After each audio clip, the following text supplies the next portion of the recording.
Bonjour. Bonjour. Merci d'être avec nous. Alors d'abord peut-être un état des lieux du partenariat commercial entre d'une part la Tunisie et l'Union européenne. La Tunisie est très proche de l'Union européenne, mais elle a subi des coups économiques très graves après les attentats terroristes, surtout le tourisme.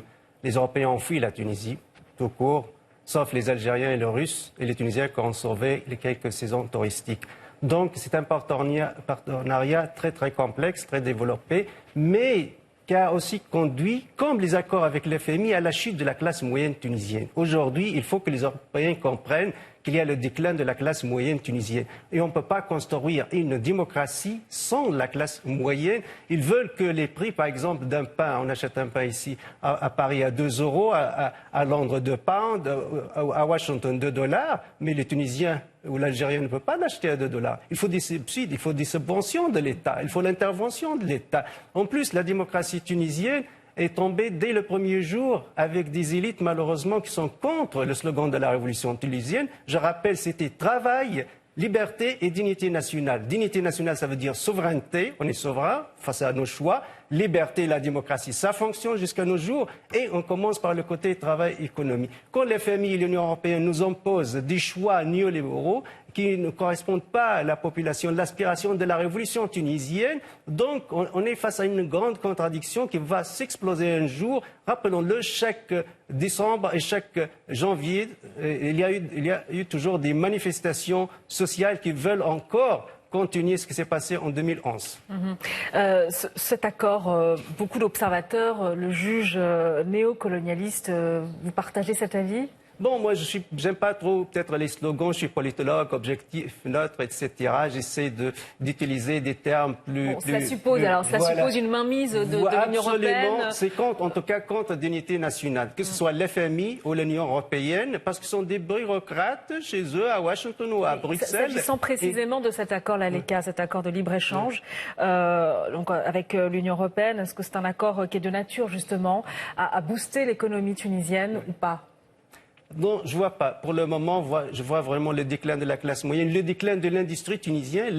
L'industrie, par exemple, le textile, c'était très très prospère au Sahel, une ville très connue, Tsarralel. Aujourd'hui, c'est mort. Aujourd'hui, c'est fini. À cause de quoi? À cause de ces accords de libre-échange, parce qu'on n'a pas la puissance de l'Allemagne ou de l'Angleterre. Et en même temps, il y a une hypocrisie politique. On ne nous traite pas comme la Grèce ou le Portugal, par exemple, avec des dizaines et dizaines de milliards de dollars de crédits et des aides, etc.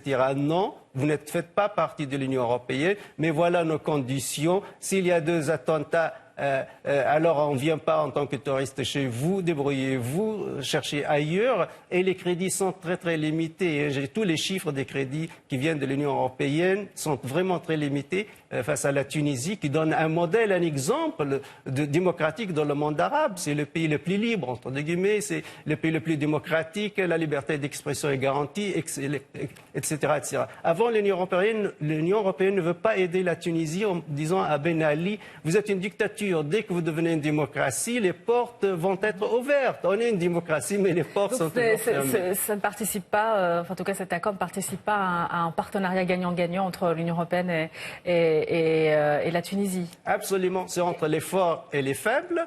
Et en plus, c'est la classe moyenne qui paye le prix fort aujourd'hui avec la chute de la valeur du dinar tunisien, la chute spectaculaire du pouvoir d'achat. Donc, on n'est pas la Chine, on n'est pas un pays très très fort économiquement. On a besoin de l'aide, on a besoin aussi d'une compréhension sociale. Pourquoi, à titre d'exemple, je vous donne un exemple. Pourquoi en Europe on a installé l'État-providence? L'État-providence, la démocratie sociale, c'est afin d'acheter la paix sociale. Pourquoi non pas en Tunisie une vie politique à la néolibérale, à l'américaine? Ça veut dire l'État n'intervient pas, n'a pas le droit des subventions, n'a pas le droit d'intervenir, n'a pas le droit d'installer l'État-providence. Ce que vous dites, Riyad Sidawi, c'est que la Tunisie a besoin d'une aide, je veux dire, ciblée, qui soit non conditionnée, c'est ça? Absolument, absolument. Donc, ça veut dire que l'Union européenne doit faire des concessions? Oui, absolument. Compréhension. Concession et compréhension. Les bureaucrates de Bruxelles ou de FMI à New York doivent comprendre ce qui se passe dans ces pays du tiers-monde. Qu'est-ce que ça veut dire une classe moyenne? Qu'est-ce que ça veut dire le pouvoir d'achat? Qu'est-ce que ça veut dire des licenciements par milliers, etc. Qu'est-ce que ça veut dire une industrie nationale? Il faut la protéger, comme le textile tunisien, qui est le premier perdant de ces accords. et allez à Aqsa Rahlal, au Sahel, vous allez voir la misère. Alors jadis. Donc il faut un plan Marshall.